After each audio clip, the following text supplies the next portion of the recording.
Pois bem. Pessoal, vou abrir só a sala, fazer uma introduçãozinha para quem ainda não Vamos. participou do nosso encontro. Esse eu acho que é o terceiro ou nosso quarto, quinto encontro científico, né, voltado para todos os profissionais que trabalham com criança aqui no Espaço Metamorfose. E o que a gente busca nesse encontro é, de fato, um maior conhecimento entre as especialidades, né? A gente sabe que não é fácil, hoje a gente tem mais de 80 profissionais trabalhando aqui no espaço, mas a gente sabe que a maioria deles não se cruzam tanto aqui no espaço. Então, por isso que a gente promove, de fato, esses encontros virtuais, se Deus quiser, em breve, presenciais, para que vocês não só se conheçam, mas que vocês aprendam uns com os outros, né? Eu, pelo pouquíssimo que sei da medicina, mas o que eu posso dizer é que eu visualizo que cada especialidade é um mundo, né? E tem muito a aprender para conseguir atender esse paciente da melhor forma, e é isso que a gente espera aqui no espaço. A gente é mais um caminho que vocês têm de conhecimento entre si. Vou deixar vocês super à vontade, né? Deixo a equipe do Curumim hoje se apresentar, trazer a temática, e eu vou falar para todo mundo que está aí me escutando, que eu sei que está todo mundo me escutando, que abram as câmeras, não importa se está em casa, não importa se está jantando, não importa se está fazendo outra coisa, abram as câmeras, falem, tirem suas dúvidas, compartilhem, não só dúvidas, mas tragam casos que vocês tiveram, casos de consultório relacionados à temática que a gente está trazendo, porque eu acho que o grande ganho desse momento é exatamente isso, é a partilha, tá bom? Então, beijos, estou aqui no mudo, vou tentar entender um pouquinho do que vocês trazerem, mas o meu papel hoje é muito mais fazer com que vocês se reúnam, tá? Bom encontro. Ótimo. Obrigada, Dulce, pela apresentação, né? Nós do Grupo Curumim estamos muito felizes por ter sido convidados a participar desse momento e ficamos pensando o que é que a gente podia trazer assim para vocês de contribuição e tal, porque o universo da cirurgia pediátrica ele é muito amplo, mas vive muito de raridades, de particularidades. Então, até pensamos que para um momento inicial a gente podia trazer realmente as patologias mais frequentes do consultório, que é o dia a dia de vocês. E estamos aqui, de repente, mais para tirar dúvida do que para estar ensinando isso, aquilo, aquilo outro. A gente montou uma apresentação bem sumária sobre as principais coisas mesmo do consultório. Não estamos aqui limitados a só os assuntos que a gente trouxe. Se quiserem perguntar de outras coisas, talvez a gente também possa comentar no final. E a intenção é que todos da equipe Curumim participem. Desculpa, não me apresentei, mas meu nome já está aí, Mariane, né? E vou apresentar aqui minha tela e Enilson vai começar a falar. A primeira parte é dele. Posso, Dulce, você me habilita? Mari, não é você não? De Fimose? Sou eu, né? A gente trocou de novo. É tu mesmo, galera. Vou e vamos embora. Minha tela está aparecendo para vocês. Tá sim, Mari. Joia. Então, vou colocar aqui no modo de apresentação para ficar melhor para todo mundo. Bom, como eu vinha falando, né, a ideia da gente é trazer alguma coisa das principais patologias cirúrgicas que são mais frequentes no consultório. Quando encaminhar o especialista, como é que a gente monta essa parceria, como é que a gente faz essa parceria, quando é que a gente se conversa. Então, o que a gente selecionou? Selecionamos, a princípio, fimose, né, o carro-chefe das dúvidas e dos questionamentos, hérnia inguinal e as outras patologias da persistência do conduto peritônio vaginal, que é a hidrocélio cisto de cordão, hérnia umbilical, hérnia epigástrica e, não está aí, a gente vai falar também sobre distopia testicular. Então, começando um pouquinho sobre a fimose, né? Como eu digo sempre, pense num tema comum, todo mundo fala e de alguma forma é o que a gente tem de mais controverso dentro da cirurgia pediátrica. Então, para a gente trazer algumas noções do que fazer, quando, porquê, é meio complicado. Mas, enfim, estou trazendo para vocês o que a gente tem de mais atual em termos de desenvolvimento de pênis prepúcio, fisiologia de pênis prepúcio e começar a entender por que a fisiose fisiológica existe, o que fazer com o pênis da criança, quando é que essa fimose deixa de ser fisiológica e passa a ser patológica e passa a ser um motivo de preocupação para o pediatra acompanhante. Então, só lembrando aqui, gente, o pênis vem se desenvolvendo junto com a criança, né, desde os primórdios da embriogênese, e de alguma forma que no segundo trimestre da gestação, finalmente a gente tem uma glande bem formada, e a pelezinha do pênis está começando a se formar por aqui, e ela inicialmente é uma camada única, né? O prepúcio e a glândula é uma camada única que vai aos poucos se separando pelo esse surgimento desse sulco lateral aqui.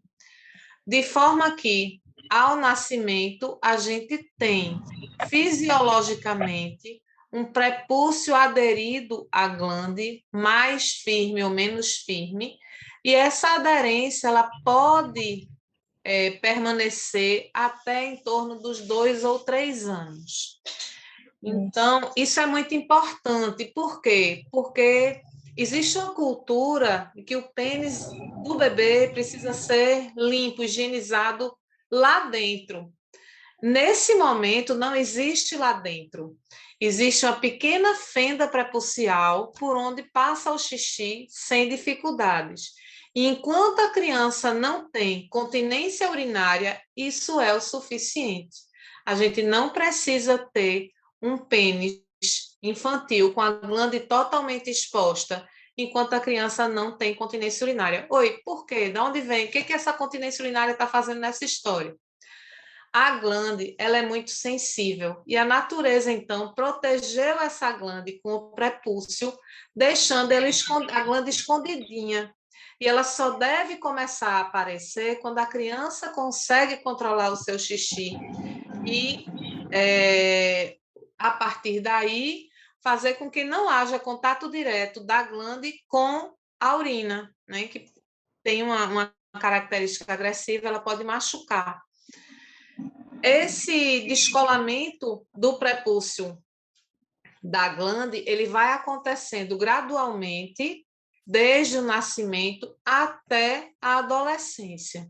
E o que é que a gente tem como marcos fisiológicos? É esperado que até em torno dos 2 ou 3 anos a gente realmente só visualize o meato uretral, e com o passar dos anos, né, a partir do terceiro 3 anos, 4, 5, até os 10 anos, essa membrana se dissolva, né, as células de descamação, elas comecem a aparecer e a descolar naturalmente o prepúcio da glande, amplia-se ao mesmo tempo a fenda prepucial, e aí esse prepúcio começa a permitir a exposição total da glande.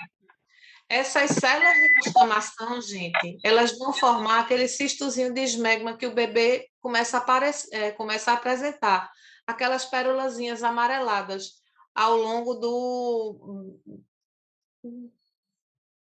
ao longo da glande ali, né? Próximo à fenda prepucial, começa a aparecer umas pérolazinhas amareladas que migram, elas se liquefazem e saem no formato de uma secreção amarelada fedorenta, que muitas vezes isso é confundido como infecção e secreção purulenta saindo pela fenda prepucial, né?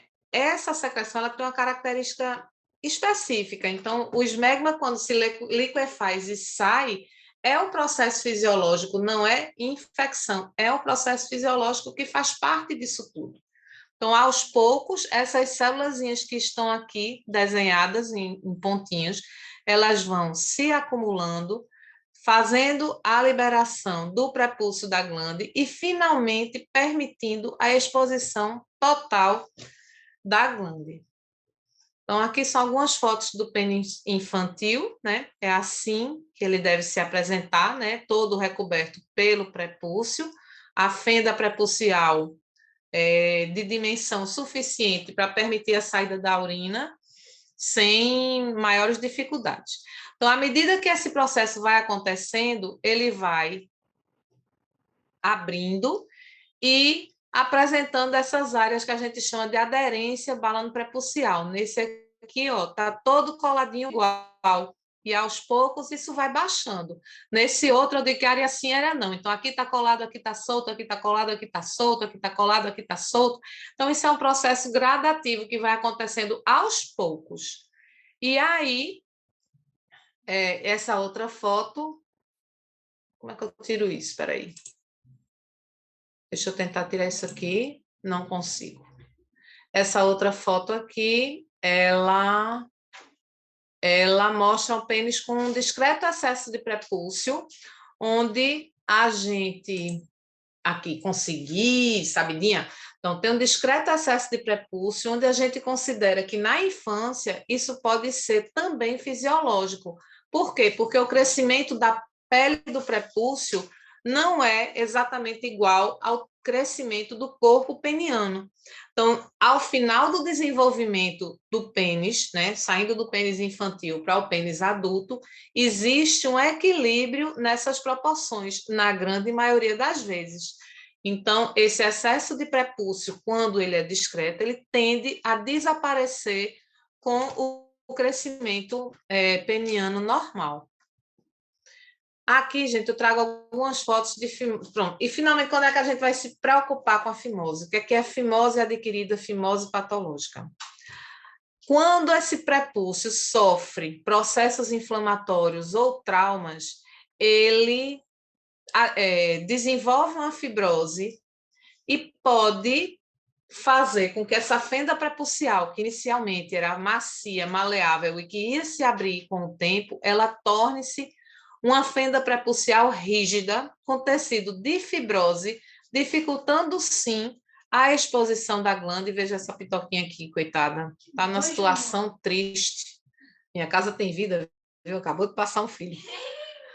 Vê, fenda prepucial totalmente estreitada, fibrosada, né? Aqui um pênis com inflamaçãozinha da ponta do prepúcio.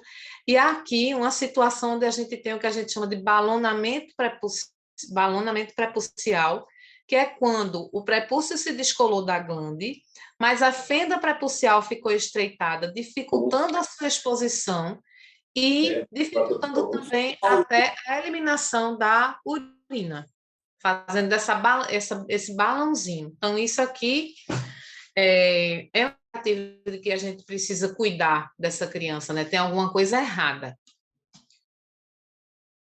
Desculpe. E aí, o que a gente vai fazer? A fimose é um processo fisiológico que vai se desfazendo com o tempo. Então, é interessante para a gente que, de repente, pode precisar intervir nessa criança, que a gente também acompanhe esse processo. O pediatra acompanha sempre, mas, eventualmente, é bom que a gente também possa acompanhar esse processo para ver como é que está esse desenvolvimento, se está tudo certinho, para dar as orientações adequadas em relação à higienização, a ver como é que está esse processo todo. E aí, mais ou menos, o que a gente faz? O que a gente vai fazer com a criança que tem a fimose? Quando a fimose que ele nasceu, o que a gente pode chamar de fimose fisiológica, a gente, a princípio, só avalia a evolução, vai vendo como é que está esse processo todo e, principalmente, prevenindo algumas atitudes que possam fazer com que a criança desenvolva a fimose fisiológica, podendo definir a melhor opção terapêutica e, de repente, também, caso seja o caso, a oportunidade cirúrgica. Eu vou tentar esclarecer um pouquinho melhor. Então, primeiro, a grande maioria de vocês já sabem, né, desmistificar o exercício e a higiene do bebê. Como eu falei no começo, O pênis infantil totalmente recoberto pelo prepúcio, ele não precisa ser higienizado internamente. Então, se está tudo coladinho, se está tudo fechado, também não entra sujeira, não está sujo. Então, a higiene é normal, assim, é mais externa.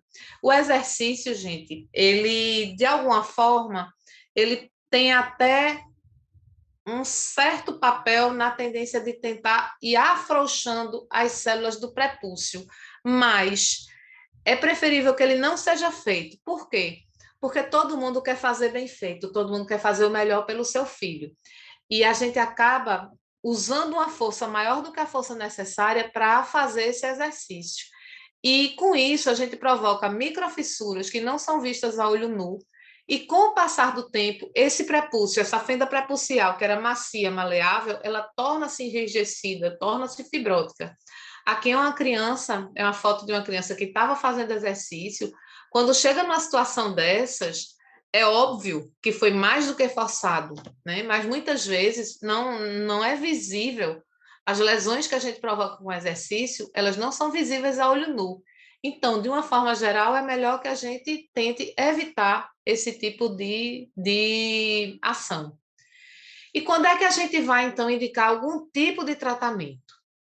Bom, quando a gente vem acompanhando a criança e o pênis, o prepúcio não vem saltando da glande como deveria, por exemplo, a gente tem uma criança de 5 anos que o pênis mal a gente vê a fenda uretral, tem indicação de tratamento, né? Que tipo de tratamento? A gente vai ver também daqui a pouco, como vocês até já sabem disso, né? Então, acompanhar e avaliar. Quando é que a gente vai indicar o tratamento na fimose adquirida?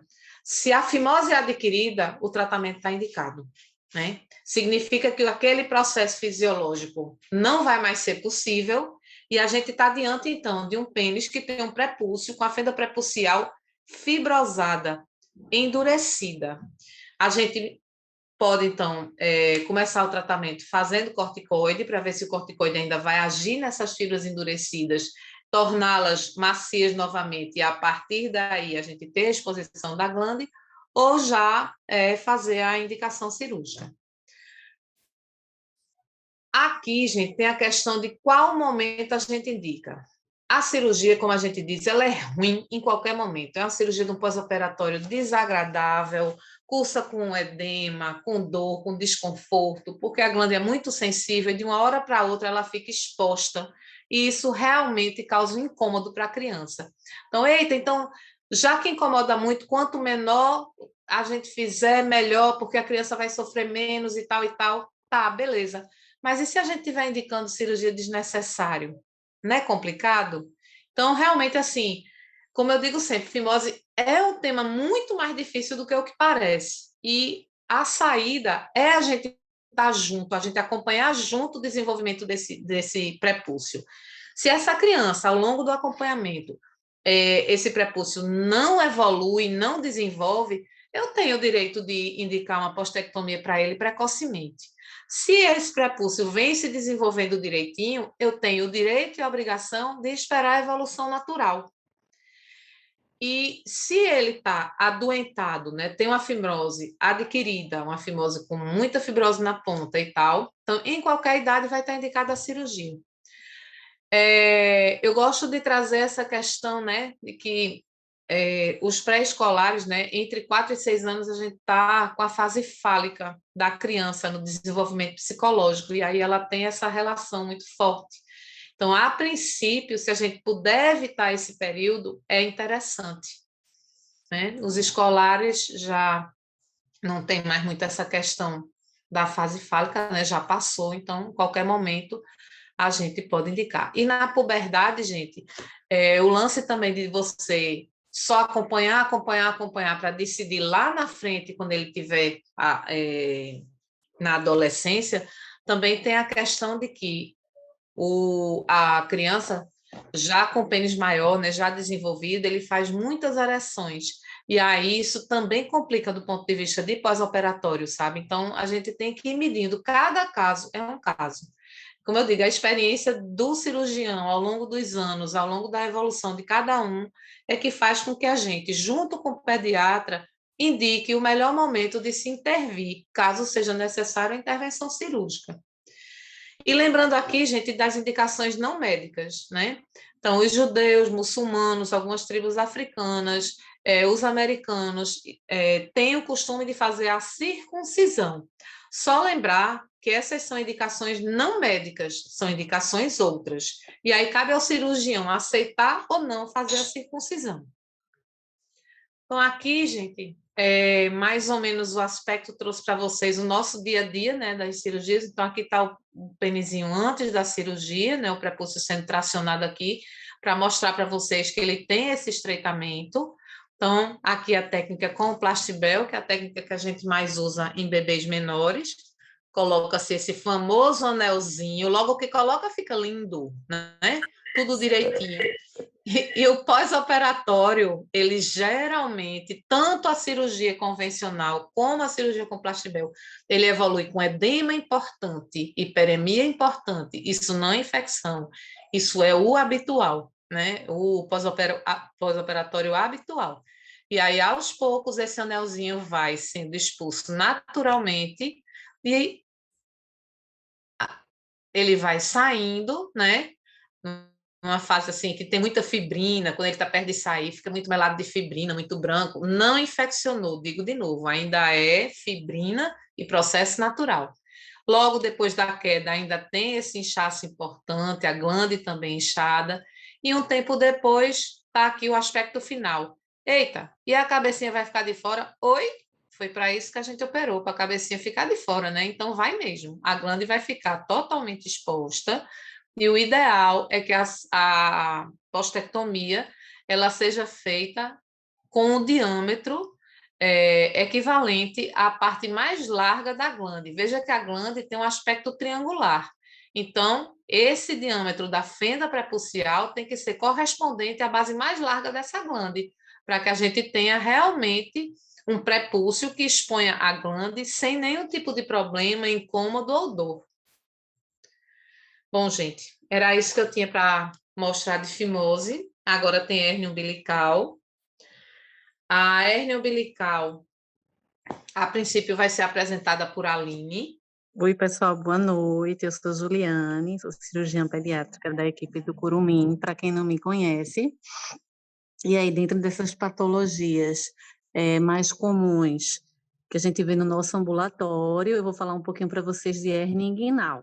Tá, que diferente da fimose que Maria acabou de falar agora, a gente já não tem tanta contradição com relação às indicações cirúrgicas, tá? E o que é que vem a ser a hérnia inguinal, né? A gente tem dois tipos de hérnia inguinal, temos a hérnia inguinal indireta e a direta. A que a gente vai se deter mais aqui é a indireta, que é aquela que é mais comum nas crianças, que é 95% dos casos das crianças, tá? E quando aqui a hérnia inguinal, ela vai acontecer, né? A gente tem, na verdade, uma persistência do conduto peritônio vaginal. O conduto peritônio vaginal é um pedacinho do peritônio que ele se evagina pelo anel inguinal interno. E aí ele vai acompanhando o testículo na sua descida, e ele se transforma posteriormente na túnica vaginal do testículo, e depois, com o passar da gestação, ele vai se obliterar, tá? A hernia inguinal, ela surge exatamente quando a gente não tem a obliteração desse conduto, ele se mantém persistente, como vocês podem avaliar aí na figura. Se tu puder apontar, Mari, para mim, né? Nós temos um conduto persistente. Nesse primeiro caso aí, a gente vê que vai até a região inguinal, então são aquelas hérnias inguinais. Na segunda imagem, a gente tem as íngnos escrotais, que elas estão chegando até lá embaixo, chegam até a região do escroto, tá? Esse conduto, ele também pode ficar persistente e a gente ter só a passagem de líquido, que é o que a gente acontece na hidrocele, que a gente vai ver mais na frente, né? Se a gente tiver a protusão de alças por esse conduto, a gente vai ter a hérnia inguinal, tá? E teria também um cisto de cordão, que é essa quarta imagem aí que Mari está mostrando, onde a gente tem a obliteração proximal e distal, mas nessa região do meio aí, do conduto peritônio vaginal, ele permaneceu patente e com um acúmulo de líquido. Pode passar, Mari, para a próxima. Então, como eu falei, a gente não tem contradição diferente da fimose, né? Uma hernia inguinal diagnosticada, ela é uma hernia inguinal que tem que ser operada. Então, a gente dá o diagnóstico, a gente programa a cirurgia. Mas por quê? Porque ela tem um alto índice de encarceramento e de estrangulamento. Encarceramento é quando a gente tem aquela hérnia que a gente não consegue reduzir, que a gente tem que fazer manobras específicas para conseguir essa redução, tá? E estrangulamento é quando a gente já tem aquela fase de alteração vascular, de necrose daquele intestino, tá? Então, essas hérnias a gente tem que realmente indicação cirúrgica, né? Não tem para onde correr. Deu o diagnóstico, a gente vai programar essa cirurgia, tá? Em algumas crianças, a gente faz essa programação mais rapidamente, né? Porque a gente sabe que esse nível, esse índice de encarceramento, ele é muito maior no primeiro ano de vida, tá? Então, quase 60% a 70% vai encarcerar no primeiro ano de vida. Então, aí a gente realmente tenta agilizar essa cirurgia, tá? Quem tem grandes chances também de ter as hérnias inguinais são os prematuros. Então, o pessoal da ANEL aí deu o diagnóstico de uma hérnia inguinal nos bebezinhos que está lá na UTI, contacta a gente, contacta o cirurgião para a gente começar um acompanhamento em conjunto, tá? Para a gente ver a melhor oportunidade cirúrgica, porque geralmente é preferível que a gente opere esses bebezinhos ainda durante a sua internação, após atingir um peso ideal, né? Que geralmente a gente espera chegar pelo menos até 2 quilos, tá? Então é bom sempre acionar a gente para a gente começar um acompanhamento em conjunto. Se o diagnóstico foi dado desse prematurozinho com ele já em casa, geralmente a gente tem que esperar mais um pouco para poder operar, esperar completar as 60 semanas, por causa do grande risco de apneia da prematuridade, certo? Então, deu o diagnóstico, encaminha para a gente esses prematuros, para a gente iniciar um acompanhamento, tá? Lactente, deu o diagnóstico, tentar sempre programar o mais rápido que a gente puder. Esses são os que têm até 1 ano de idade, é o maior risco de encarceramento, como eu falei. E depois de um episódio de encarceramento, é mais ou menos uns 40% a taxa de encarcerar novamente, tá? Então, encarcerou, aí é que a gente, geralmente, o que é que a gente faz? A gente consegue reduzir, a gente programa o mais rápido possível essa cirurgia. A gente tenta fazer com até 48 a 72 horas. O pré-escolar e o escolar também sempre a gente programar, sempre que possível, ter o diagnóstico, programa a cirurgia da hérnia inguinal, para a gente não ter as complicações, tá? E aí a gente sempre andando em conjunto, junto com vocês pediatras. A hidrocele e o cisto de cordão, que também encontramos bastante no nosso dia a dia do ambulatório. É uma patologia semelhante à da hérnia, mas como eu falei inicialmente, a diferença é do que está sendo herniado, tá? Na hernia inguinal, a gente tem a protusão de alças intestinais, do aumento, tá? Enquanto que a gente tem na hidrocele líquido, tá? Então, é um saco mais fino, de um diâmetro mais estreito, onde só existe a passagem de líquido, tá? Ela pode ser comunicante ou não comunicante. A não comunicante é aquela onde a gente não tem, que o conduto peritônio vaginal, ele obliterou para cima, ficou só a porção distal cheia de líquido. Então, ele não tem mais aquela comunicação com a cavidade abdominal, tá? Então, são aquelas hidroceles que não vão ter alterações de volume, né, durante o dia. Já as comunicantes, a gente mantém esse pertuito, essa comunicação com a cavidade abdominal. Geralmente os pais, eles se queixam, doutora, tem horas do dia que está murchinho, tem horas do dia que está bem cheio, né, é uma característica que você pode usar. E essa última imagem é do cisto de cordão, que é essa porção intermediária que o conduto ainda persiste, tá? Nesses casos, a gente tem indicação de, Jô, então, e aí, a gente deu o diagnóstico de hidrocele, é igual a hérnia, temos que operar? Não, certo? Tem grandes chances da hidrocele, ela se resolver espontaneamente, desse líquidozinho aí ser reabsorvido e se resolver. Então, o que é que a gente faz nos casos de hidrocele e dos cistos? A gente espera. Geralmente a gente espera com tranquilidade até uns 2 anos de idade para ver se isso aí não vai ser reabsorvido, tá? Lembrando que se o paciente tiver uma hérnia inguinal associada, aí muda de história, está indicado a cirurgia, certo? Se for só a hidrocele, a gente pode sim acompanhar junto com vocês da pediatria essa criança e avaliar qual será a melhor oportunidade cirúrgica se não ocorrer uma cura espontânea. Aqui é só um exemplo do diagnóstico, né, de hidrocele, onde a gente vê uma transluminescência positiva, né, então a gente vê que só tem líquido aí, tá? A gente não tem alça, então a gente não tem associação com a hérnia inguinal. Então a gente pode ficar mais tranquilo para esperar, né, esperar essa criança crescer mais um pouco, a gente vê se isso vai ser reabsorvido ou não. Lembrando que sempre andamos de mão junta. Então, tem um paciente com hérnia, tem um prematorozinho, o pessoal da ANEL já contacta a gente enquanto ainda estiver internado. Se o diagnóstico for depois, contacta também, a gente espera chegar nas 60 semanas para evitar a apneia do prematuro. E na hidrocele também para a gente fazer o acompanhamento em conjunto. Então, boa noite, pessoal. Deixa eu me apresentar, eu sou Enilson Sabino, cirurgião pediátrico, e estamos começando aí junto com vocês nesse espaço maravilhoso que é Metamorfose, onde tem profissionais fantásticos, onde a gente vem acompanhando aí o dia a dia, né? Não conhecemos todos pessoalmente, mas no Instagram e tal, nas lives que Dulce está promovendo de uma maneira espetacular. Parabéns pela iniciativa. E, por mais essa iniciativa, hoje, esse grupo de cirurgia está se apresentando para vocês, alguns já conhecidos, outros não, né? Então, a gente vai falar brevemente sobre a distopia testicular. A distopia testicular, ou mais conhecido muitas vezes como escroto vazio, é exatamente a ausência do testículo na bolsa escrotal, né? A gente sabe aqui na embriologia, nas bases embriológicas, que o testículo, o broto testicular, ele é formado lá no reto peritônio, lá próximo ao broto renal, né? E uma prova disso é que os vasos do testículo, as artérias, elas são originárias da aorta e as veias, normalmente, a do testículo direito desemboca na veia cava e a veia testicular esquerda, espermática esquerda, desemboca na veia renal.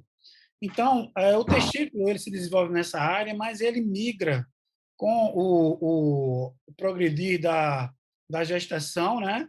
Desta região.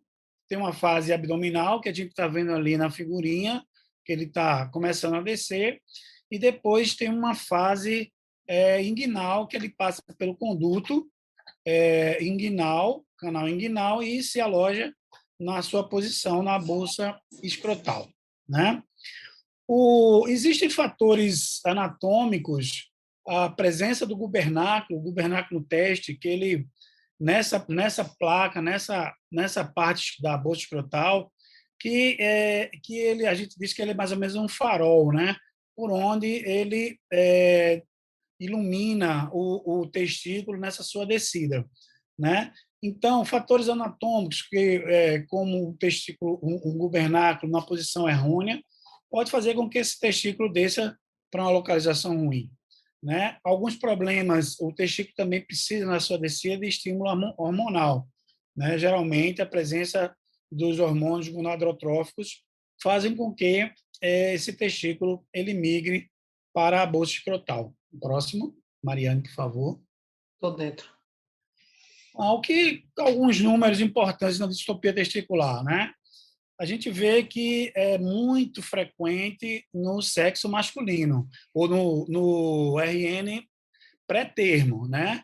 Esse RN, alguns estudos variam de 65% até 35% de presença de distopia testicular no RN pré-termo. E no RN pré-termo, essa patologia, ao nascimento, a gente encontra em torno de 3%. E que em torno do primeiro ano, né, chega a em torno de 1% dos bebês masculinos. Uma coisa que chama atenção é uma história familiar de pais e avós com criptorquidia, distopia testicular, em que 15% existe essa história pregressa. 80% das distopias testiculares, os testículos são palpáveis, e em 20% são impalpáveis. A anorquia é raro, mas acontece a não formação do testículo em torno de 0,6%, e a monorquia em torno de 4%.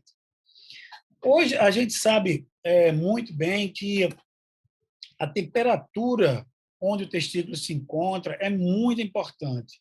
O testículo ele tem que ficar numa temperatura abaixo do organismo, em torno de 1 a 2 graus, né? Por isso que, em tempos quentes, a bolsa escrotal está mais distendida e mais dilatada, que a bolsa escrotal funciona como um radiador para esfriar esse testículo, e em tempos frios, a bolsa escrotal da criança está mais, no banho frio, está mais enrugadinha, mais contraída, né? Então, os estudos recentes, de alguns anos, de 2, 3 anos para cá, mostram que o testículo, então, é muito sensível à temperatura e que esses testículos que não desceram, né, em torno do sexto mês de vida, já começa a ter uma degradação térmica, ou seja, a ação da temperatura nas espermatogônias e na espermatogênese.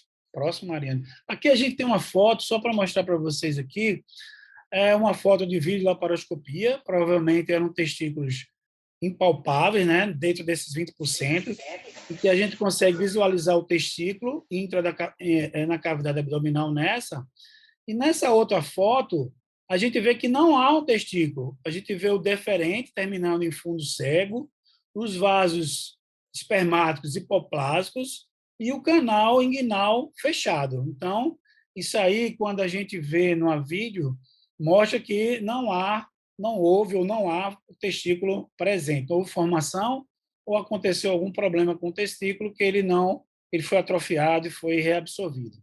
Próximo. Então, a gente pode classificar a distopia testicular basicamente em 3 patologias, né? As criptorquidias, que a criptorquidia, aqui na figura ao lado, a gente está mostrando aqui, ó, nessas letrinhas verdes, né, em que o testículo ele para a sua descida no seu caminho normal da embriogênese. E aí eles podem ser classificados como abdominal, quando eles estão dentro da cavidade abdominal, canalicular, quando eles estão aqui no canal inguinal, e supraescrotal ou pubiano, quando ele está aqui nessa posição distal ao canal inguinal, ao anel inguinal externo, né? O testículo ectópico, então, são aqueles em que o testículo está formado, está fora do seu caminho natural, né? A gente pode ter eles numa região superficial, na gordura abdominal, pode ter pré-puberal aqui, pode estar na região inguinal, femoral, né? Pode estar no testículo na bolsa escrotal contralateral e até mesmo ser perineal. E existe uma entidade chamada testículo retrátil, em que muitas vezes o testículo não é encontrado na bolsa, ele está na região inguinal. Mas, quando a criança relaxa, ou no exame físico, a gente consegue levar esse testículo para a sua posição normal. Então, muitas vezes, apenas o reflexo premastérico exacerbado e, às vezes, um déficit da fixação desse testículo faz com que ele fique mais solto, né? E aí ele suba e desça de uma forma natural, né?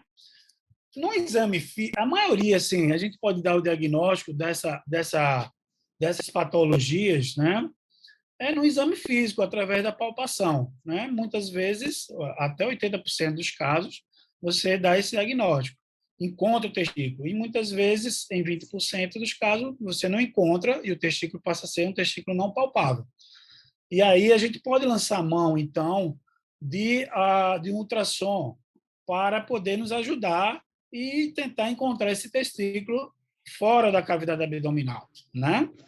E se o ultrassom não encontra o testículo, a gente poderia lançar mão de outros exames de imagem, como a ressonância, mas a ressonância, assim, ela, além de você ter que dar uma anestesia na criança, muitas vezes, ela não é muito eficiente no diagnóstico, porque pode ter falsos negativos Como é que eu e vejo se falsos minha câmera positivos, tá ligada? Assim, negócio? sendo lançado, então, mão atualmente da videolaparoscopia, que é o melhor método diagnóstico para aqueles testículos não palpáveis e os testículos intraabdominais. Próximo, Mari, por favor. Aqui, o que é que pode acontecer com os testículos Tá criptófilos, desligado, né? então. Você pode ter um aumento da infertilidade, se não tratados, né? Você pode ter aumento da infertilidade. A gente Tá viu que a desligado, né? temperatura Vídeo ele desligado, causa lesão testicular, né? áudio mudo, né? Você pode ter nesses testículos também traumas e torções do testículo. A torção não é comum, mas pode acontecer. E muitas vezes a torção do testículo intraabdominal, do lado direito, pode fazer diagnóstico diferencial com apendicite aguda. O testículo, criptóquidos, ele tem um risco mais aumentado de malignidade, até 10 vezes mais frequente. Mesmo naqueles aqui, a gente vê uma imagem, a Marina está mostrando uma imagem com um testículo com um tumor intraabdominal. Aqui a gente tem a imagem com uma torção, né? Tá certo? Além disso, a gente tem o testículo, quando não está presente na crianças maiores, pode ter um efeito psicológico, aqueles que não foram tratados na idade adequada, pode ser até sofrerem bullying por conta dessa ausência desse testículo ausente na bolsa escrotal. Próximo. Então, o objetivo do tratamento é melhorar a função endócrina e a fertilidade, diminuir o estresse psicológico, né? Diminuir a possibilidade de trauma e a possibilidade de torção e facilitar o exame do testículo. Porque eu falei anteriormente que mesmo aqueles testículos que sofreram a cirurgia, que estão na posição, eles continuam com um risco aumentado de ter tumor de testículo, né? Então, são tumores importantes, são seminomas, são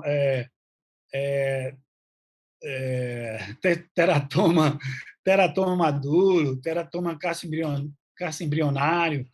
Então, são tumores até agressivos e que precisam de um diagnóstico precoce. E esses testículos que são descidos, eles têm que ser acompanhados anualmente, a cada 2 anos, com o intuito de verificar o seu crescimento e desenvolvimento e verificar a presença de tumor e do seu diagnóstico mais precoce possível. Próximo, Mari. Então, a gente precisa, já no início, a partir do momento que o pediatra, desde o primeiro exame, o neonatologista e o pediatra no lactente, que não detectou um testículo na bolsa escrotal, já encaminhar para um parecer do cirurgião pediátrico, para fazer um acompanhamento conjunto. E a gente vê, então, o melhor momento de fazer essa cirurgia. Próximo, Mari. Então, antigamente, eu fui de uma época, há um pouco tempo atrás, que eu sou um pouquinho mais rodado, em que pode esperar até 5 anos de idade. Aí depois os estudos começaram a mostrar que já a partir de 2 anos de idade você já tinha lesão, provavelmente pela temperatura, né, atrofia desses testículos. Então, passou uma idade até 2 anos. E, mais recentemente, estudos já mostram, né, que as lesões do testículo da espermatogênese já começam a partir dos 6 meses. Então, o que acontece? Já a partir dos 6 meses, então a indicação cirúrgica ela baixou, né? Então, hoje, até 1 ano de idade, por volta de 1 ano de idade, nós devemos fazer essa cirurgia para colocar, no caso da criptorquidia, o testículo na sua posição normal, tá? Não devemos mais esperar tanto tempo. Por isso que esse acompanhamento e esse encaminhamento ao cirurgião pediátrico tem que ser já nos primeiros meses de vida, tá bom? O testículo ectópico, não, já esse testículo ectópico, a partir do momento do diagnóstico, você também, né, deve fazer essa cirurgia o mais cedo possível, dentro do primeiro ano de vida, né? E o testículo retrátil? O testículo retrátil, ele não tem, pessoal, indicação de cirurgia. Ele, com o passar do tempo, esse testículo vai ficando na bolsa escrotal. A maioria, 99%, 95% desses testículos retráteis, quando chegar na pré-adolescência e na adolescência, eles vão ficar na sua posição habitual, testicular. Mas precisam só de que se faça um acompanhamento, tá? Não é abandonar, porque digamos que esse testículo seja retrátil, mas ele fique mais tempo na bolsa escrotal. Então, ele pode sofrer uma atrofia, diminuição do seu tamanho em relação ao testículo contralateral não retrátil, e aí você tem que fazer uma fixação desse testículo. Próximo, Ari. As complicações, as cirurgias dos testículos intraabdominais, hoje em dia, são mais, a gente já faz a indicação por videolaparoscopia, porque é uma videolaparoscopia diagnóstica e já terapêutica. De como a gente encontrar esse testículo, a gente já pode fazer a cirurgia de abaixamento do testículo no mesmo ato cirúrgico, ou então fazer em 2 tempos, através de técnicas assim que não vale a pena a gente explanar muito agora, mas são cirurgias que são feitas em 2 tempos, né? Umas complicações pós-operatórias, é importante frisar, como toda cirurgia, a gente tem hematoma, infecção, retração do próprio testículo, muitas vezes os testículos ficam tracionados, né? Lesão do deferente. E uma coisa que chama a atenção, que é preciso falar para vocês, infelizmente, que há uma presença até elevada de atrofia testicular no pós-operatório tardio, né? Então, é uma complicação que a gente sempre tem que citar no pré-operatório para os pais, dizendo que, a longo prazo, né, a gente pode ter o comprometimento desse testículo com atrofia. O cirurgião pediátrico, então, junto com o pediatra, ele acompanha esse paciente, né?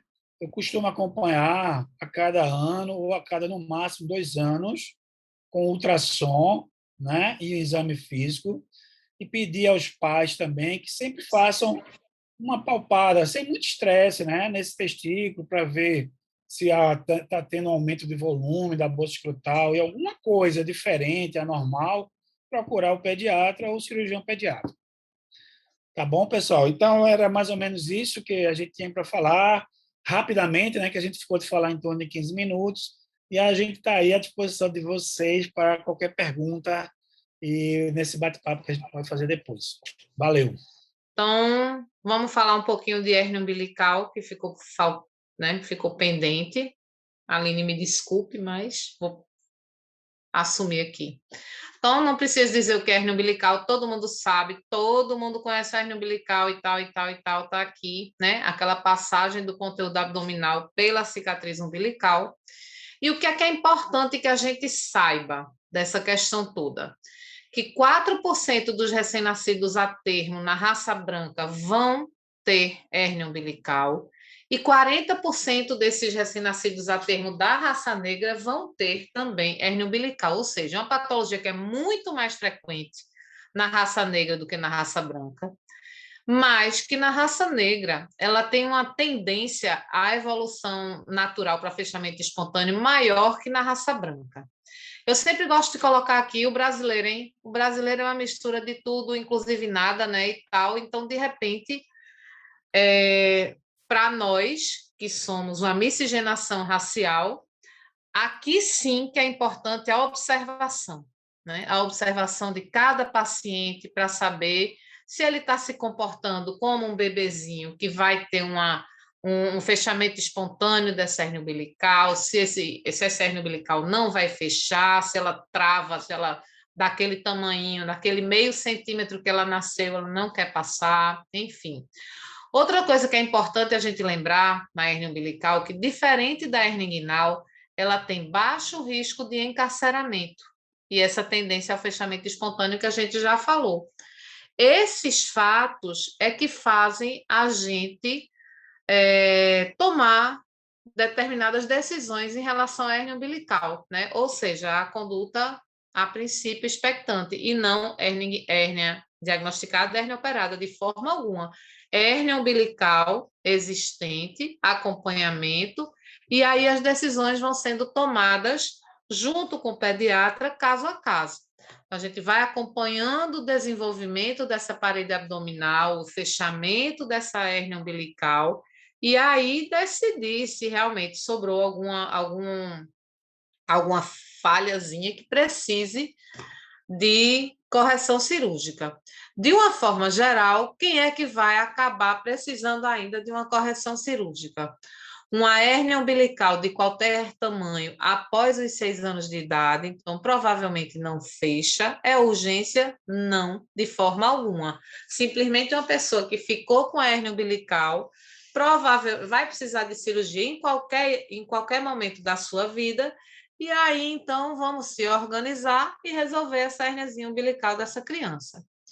Já uma criança que tem um orifício herniário maior que 1 centímetro, ainda persistente, com 2 ou 3 anos de idade, também merece ser operada, né? Então, se a hérnia permanece com mais de 1 centímetro depois de 2 ou 3 anos de idade, também passa a ter indicação cirúrgica. Agora, friso novamente que o acompanhamento é fundamental. Uma hérnia que vem fechando, a gente pode ter uma tolerância para observar um pouquinho mais. Uma hérnia que não vem fechando, não tem por que também a gente ficar postergando algo que, a princípio, já está decidido. A hérnia não fechou, não vai fechar. E um orifício herniário grande, né, maior do que 1,5, 2 centímetros, se coloca, teoricamente, que em qualquer idade essa hérnia deve ser operada. De uma forma geral, gente, a gente tende a deixar essas cirurgias da hérnia umbilical sempre para observação, para chegar perto pelo menos de 1 ano de idade. Lembrar que esses procedimentos são feitos com anestesia geral e cada vez mais saem trabalhos sugerindo que a anestesia geral na criança pequena, ela pode ter algum comprometimento na questão cognitiva. Isso é um pode. Claro que uma cirurgia rápida, uma cirurgia de pequeno porte, a tendência disso acontecer é bem menor, mas vale o alerta, né? Então, assim, vamos deixar essas cirurgias principalmente para depois de 1 ano, porque nesse primeiro ano de vida que nós temos essa relação de anestesia em crianças abaixo de 1 ano e possível comprometimento do desenvolvimento cognitivo. E a hérnia epigástica, gente, também é aquela hérniazinha, aquele carocinho que surge entre a cicatriz umbilical e o apêndice xifoide, e que ela acontece porque a gente tem uma falha na fixação dos retos abdominais, deixando a pequena falhazinha geralmente no local de inserção dos vasos aqui. Como é que ela se apresenta clinicamente? É uma tumoração que surge aos esforços, eventualmente dolorosa. Ela tem a característica de ser geralmente muito pequenininha e que, assim, em repouso, muito dificilmente essa tumoração aparece. Ela aparece mesmo nos esforços. Um artifício que eu tenho usado, não só para hérnia epigástica, mas para hérnia inguinal e tal, é pedir para a família fotografar quando a criança está correndo muito, pulando muito, quando é que aquela tumoração realmente aparece. É um artifício muito bom nos dias de hoje. E aí, como é que a gente se posiciona em relação à hérnia epigástica? A hérnia epigástica, ela, a princípio, ela não se fecha sozinha. É uma falha que ficou bem pequenininha no local de saída de um vaso e que, assim, fechar ela vai fechar, mas ela está causando mal? Não, né? Ou sim? Então, se ela for sintomática, tiver dor, então merece ser abordada. Se ela for assintomática, for uma hérniazinha que está ali, mas não está causando mal nenhum, aí vale a conversa conjunta com a família, com o pediatra, a gente, vamos ver, vamos pensar e decidir juntos. Será que realmente vai precisar mexer nisso? Então, é uma conduta muito controversa. Qualquer conduta bem conversada, bem decidida entre todos os envolvidos, ela será uma conduta aceita teoricamente. Bom, enfim, era mais ou menos isso que a gente tinha para trazer hoje, né? Então, só lembrando essa frase de Carl Jung, né? Conheça todas as teorias, domine todas as técnicas. Mas, ao tocar na alma humana, seja apenas outra alma humana. Eu sou boba, viu? Bom, aí eu passo a palavra para meus amigos, né, meus colegas. Muito obrigada pela atenção e pela disponibilidade do tempo de vocês conosco.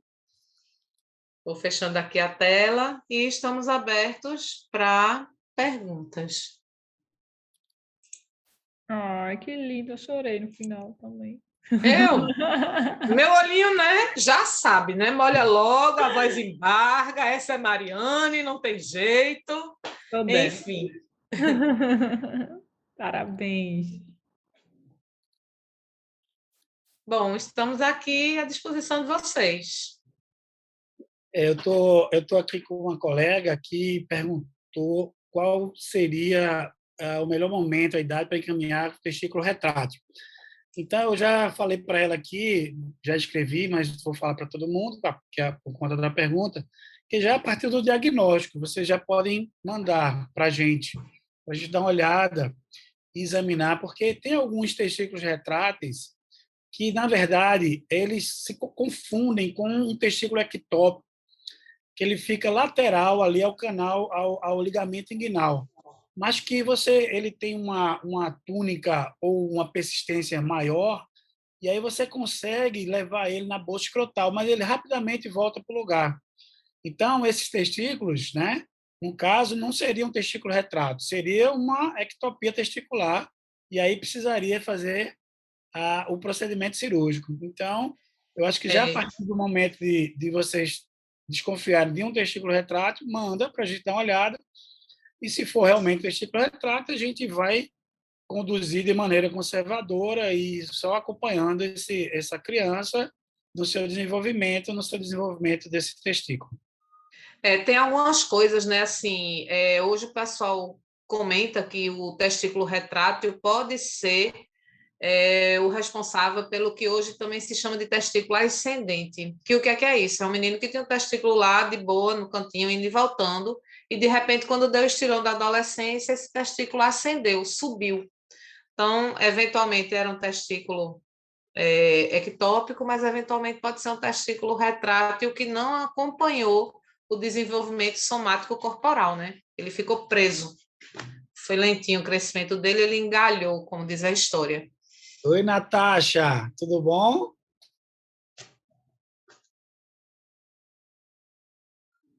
Boa noite. Boa noite, bom lhe ver. Já coloquei minha perguntinha lá.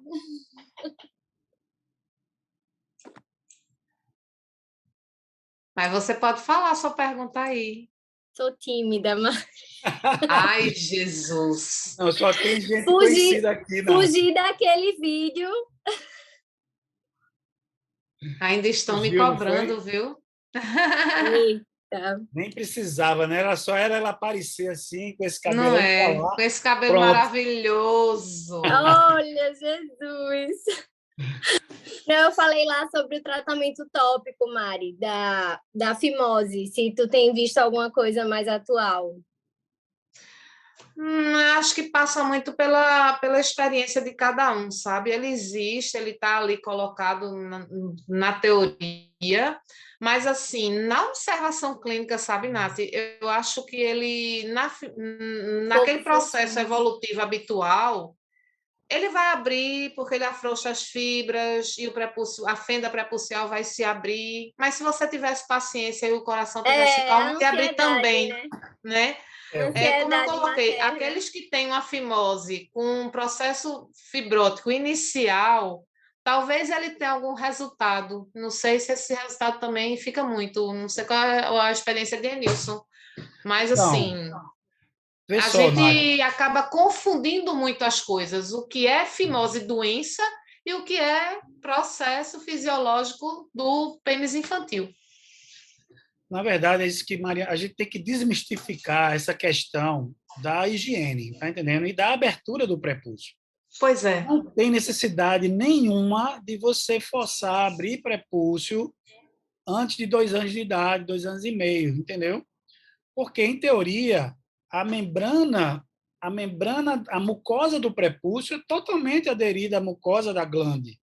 Não tem espaço aquilo ali para poder você abrir e limpar, entendeu? E outra coisa, nesse período, o prepúcio, nesse período que Mariane chama atenção, da continência, ou seja, a partir dos 2, 3 anos de idade, o prepúcio, nesse período, ele é pobre em fibras elásticas, entendeu? E a partir dessa idade de 2, 3 anos, ele começa a ver um depósito, um desenvolvimento maior de fibras elásticas, entendeu?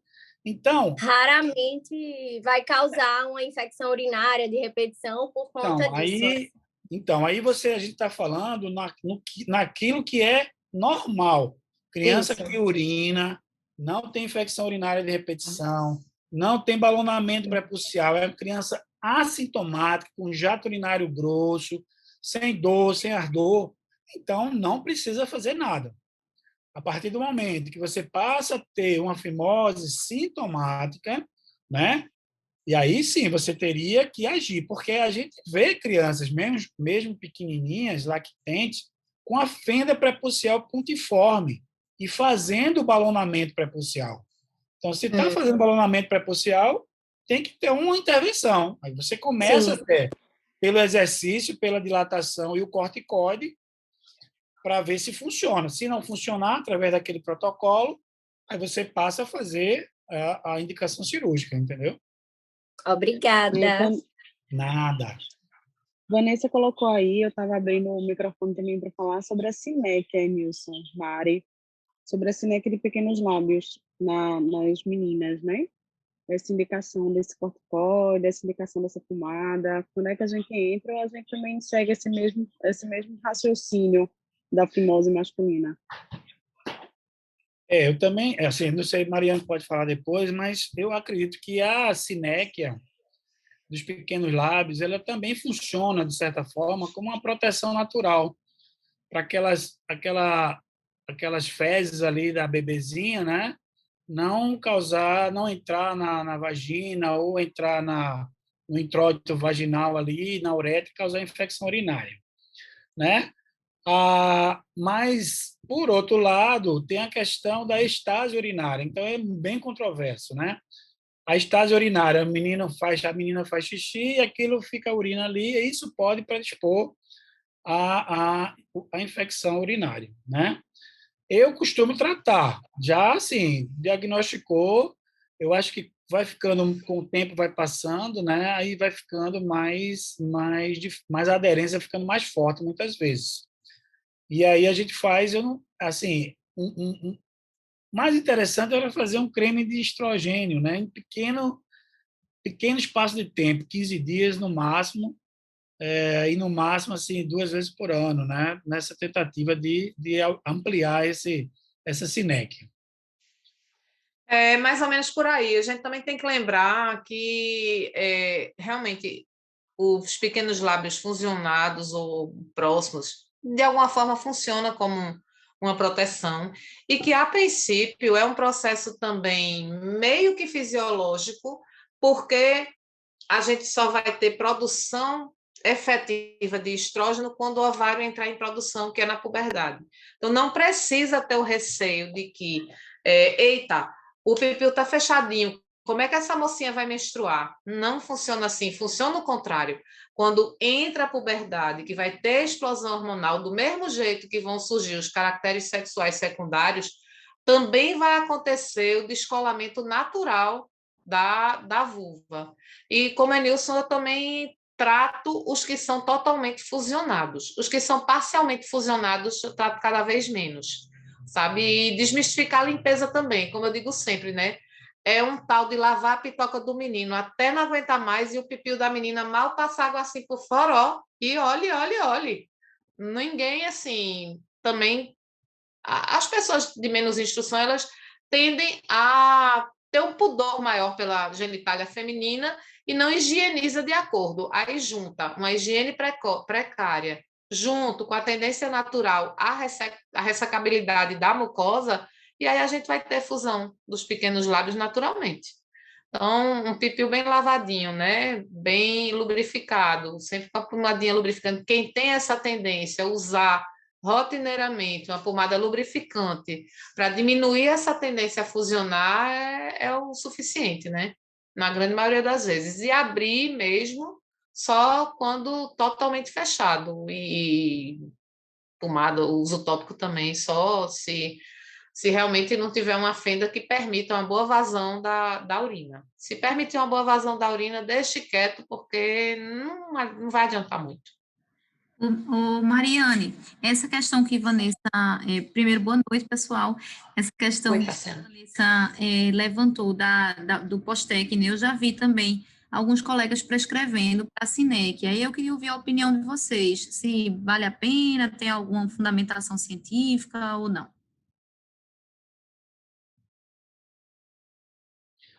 Não, eu até que não uso. Eu, pessoalmente, não uso o Postec. Eu acho que ele não cabe, né? Porque não tem ali a questão de você evitar alguma cicatrização a mais e usar corticoide ali. Muitas vezes é preferível você usar um óleo, uma pomada, porque, na verdade, você pede a mãezinha, né? Não é só colocar a pomada e pronto.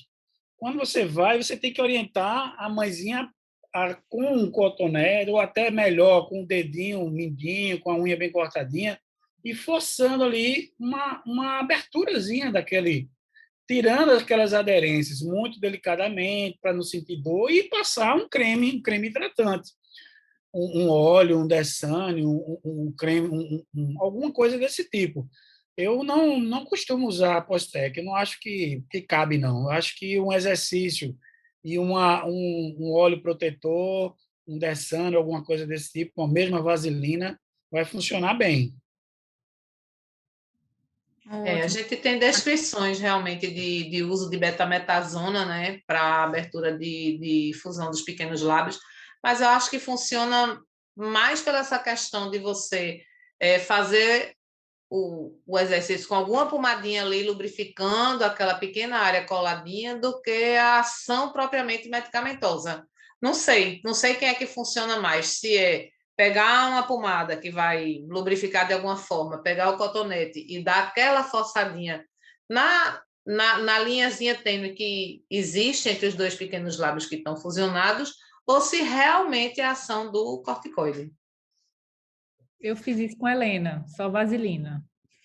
Pois é. Deu certo, abriu bem rapidinho. Pois é. Gente, queria fazer uma pergunta. Boa noite, meu nome é Rafaela, eu sou hepatologista infantil aí no Espaço. Opa, legal, boa noite, Rafaela. Tudo bom, gente?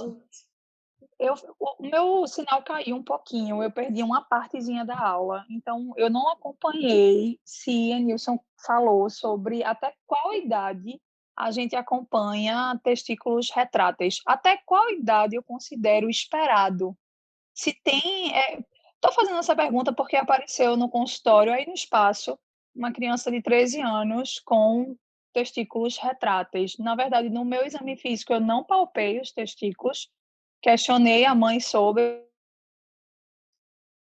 Eita, caiu. Mas a mãe disse que já era acompanhado por uma pediatra, não é de Pernambuco, é de outro estado. Oi? Oi, não escutei, perdão. Não, foi que caiu um pouco do sinal, mas continuou bem depois. Ai, perdão, é porque eu estou de plantão, desculpa, eu estou no Otávio. Mas acabou que essa família disse que essa criança tem 13 anos e que é diagnosticada e tem testículos retráteis. E aí eu não sei até qual idade a gente pode ter isso como esperado, assim, sem nenhuma correção? Até quando a gente pode ter isso? Isso é normal mesmo? Normalmente, Rafaela, quando você já tem o desenvolvimento, né, do testículo, né, já completo, né, na adolescência, então a gente tem que ver como é que está esse jovem, se é uma criança de 13 anos, já com todos os desenvolvimentos sexuais secundários, com o testículo do tamanho já grande, né?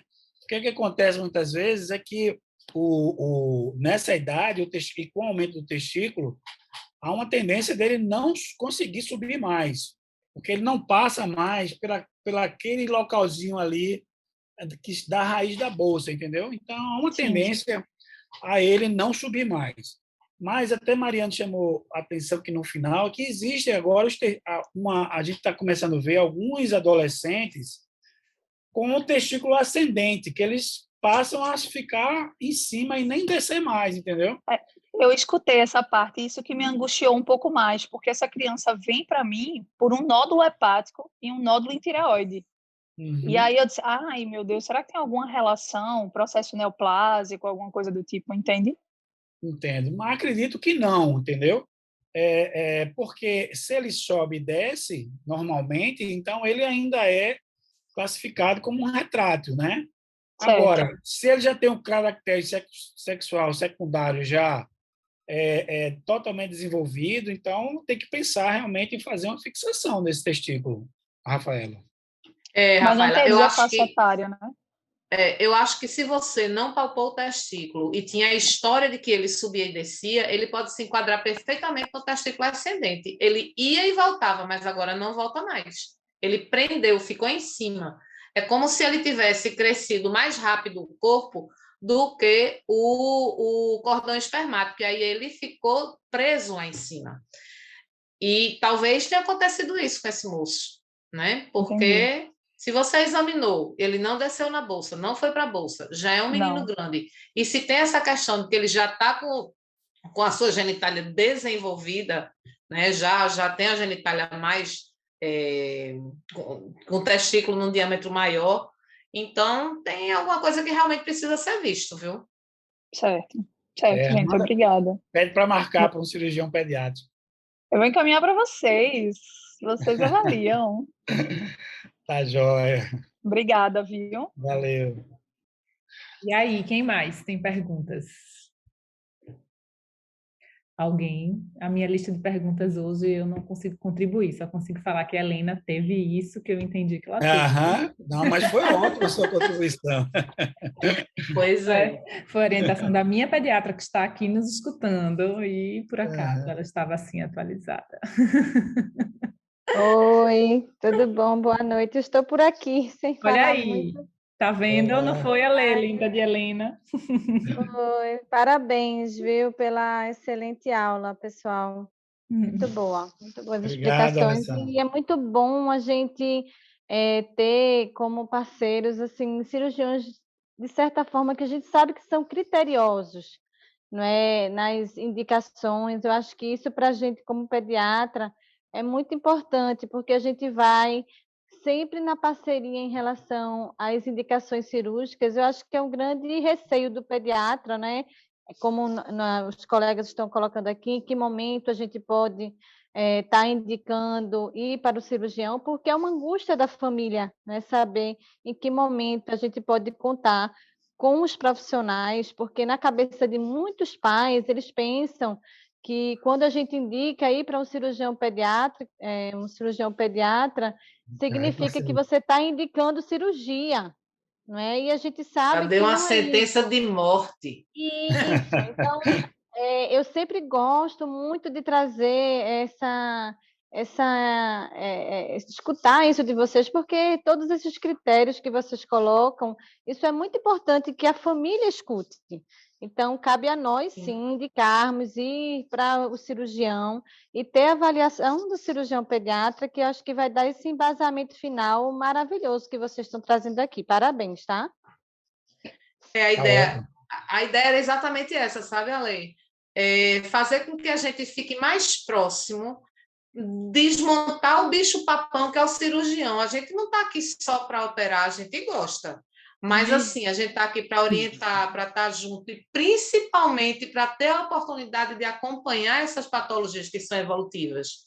Porque vocês acompanham massa, tudo lindinho, aí chega para a gente num momento só para a gente decidir tudo. E aí, quando a gente vai caminhando junto, até mesmo a decisão de operar, ela já vem mais suave, ela já vem mais leve. Porque a mãe está vendo que essa criança está sendo vista pelo pediatra, está sendo vista pelo cirurgião, estão acompanhando o caso e a decisão, em um determinado momento, é de uma intervenção. Ou então, a melhor delas, né? Livrou-se de nós. Está livre de cirurgia. Poxa, que maravilha. Adorei te conhecer, mas, ó, partiu, né? Fui ser feliz. É bem isso. Na verdade, Ale, eu pelo menos eu parto do princípio que acho que cirurgia é uma coisa séria que tem que ser bem indicada, entendeu? Então, quando a gente indica uma cirurgia que sabe que é por benefício, né, da criança, que tem mais benefício do que malefício, aí a gente fica mais tranquilo até para a consciência também, né, para você fazer um procedimento correto, entendeu? Que atenda às necessidades do paciente e que não traga tantos riscos, né? No momento certo, no momento mais certo possível. Eu sou suspeita para falar da equipe Curumim. Quando eu tive a notícia de que vocês estavam lá dentro, pulei de felicidades.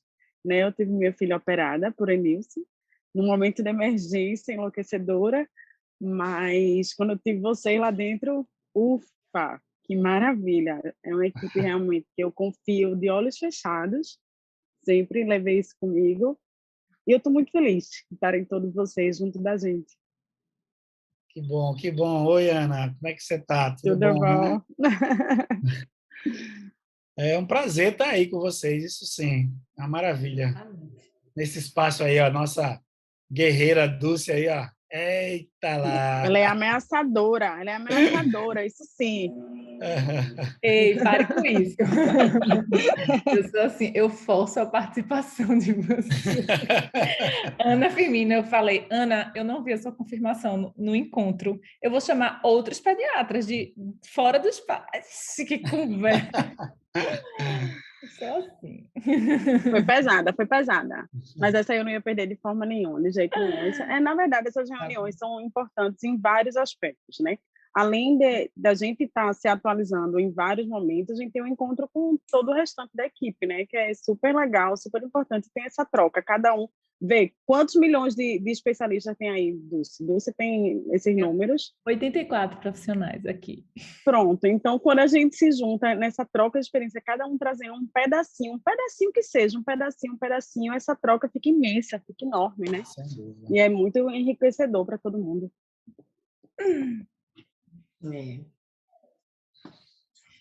Foi ótimo, pessoal. Alguém tem mais alguma pergunta? Deixa eu ver aqui no bate-papo. Veja aí, doutor Enilson. Ah, tá joia. Obrigado, Tassiana. Super. Sandra. Mas nenhuma pergunta. Só os agradecimentos, parabéns. Obrigado a vocês. Vocês é que são gentis. Obrigada pela participação de todos. Obrigada, doutor Enilson, Mari, Ju, Aline, que não conseguiu, que a gente sabe que é dureza, ter que conciliar tudo. 2 pequenos e 1 incubado. Ela é poderosa. Eu estou repensando esse meu terceiro filho. Repense. Juliana, a Aline vai ter quando, Ju? Em dezembro e tu em janeiro, né? Não, tudo em novembro, eu acho. Meu Deus do céu. Olha o final de ano da gente, Mariana. Maravilha. Eu estou desejando muito que chegue logo. Então é isso. Obrigadíssima, pessoal. Obrigado a vocês. Salvei a aula aqui. Para quem não puder participar, eu vou postar no YouTube para a gente também compartilhar com outros colegas. Tá bom? Eu falei Você vai fazer a sua foto oficial? A foto. É bom, né? Você está muito blogueira, viu, Ana Firmino? Eu queria dizer isso. Eu estou aprendendo, só quero dizer que eu estou aprendendo. Até eu esqueço da foto. Agora vocês vão abrir a câmera. Mas cadê as carinhas? Eu quero saber Abrir. se... Aí sim! Olha agora! É o jeito, né? Vou até soltar meu Bora, cabelo. galera! Vamos, efeito manada, vamos todo mundo. Vamos lá. Perdendo a vergonha, sai todo mundo. Ai, Maria, vai achar uma parede. 3. Aí, vou mandar lá no grupo. Aí. Massa. Ai, peraí, que meu nome apareceu. De novo. Abre de novo. Eita. Deixa eu abrir depois. Vai, Nath. Deixa eu achar uma parede melhor. Vai. Deixa eu achar uma parede melhor. É 1, é 2, é 3. Rapaz, só tem pediatra bonita nesse metamorfose. Diga aí. As mulheres arrasando. Nossa Senhora. Beijo, pessoal. Beijo. Tchau. Beijo. Obrigada. Tchau. Obrigada. Tchau, boa noite. Obrigada a gente. vocês. Obrigada. Um beijo. Tá, beijo.